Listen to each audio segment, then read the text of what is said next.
Cette ligne de chemin de fer qui traverse le Kenya, des travailleurs africains et indiens l'ont payée de leur sueur et de leur sang. À la fin du 19e siècle, après avoir affronté lions, malaria et surcoûts faramineux, la ligne est mise en service. Elle relie pour la première fois la frontière avec l'Ouganda enclavée à la côte kenyane. Mais des décennies de mauvaise gestion ont laissé des marques. Sur les 2700 km de rails posés durant la période coloniale, seuls quelques 1000 km sont opérationnels aujourd'hui. Cette vieille ligne n'existera peut-être plus dans quelques années, donc je me suis dit qu'il fallait en profiter.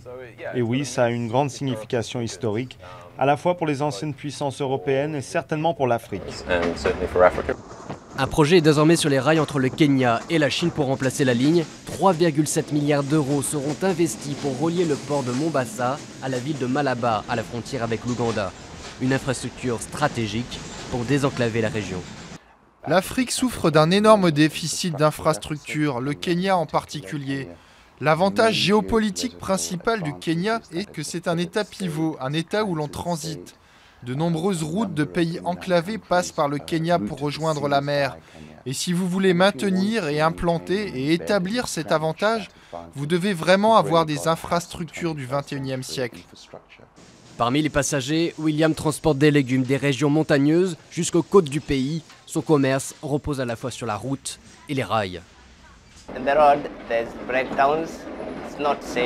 Sur les routes, il y a des pannes, ce n'est pas sûr. Et encore une fois, c'est bien de transporter ces marchandises par les chemins de fer. Le seul problème que l'on a, c'est qu'il n'y a pas de place pour nos marchandises.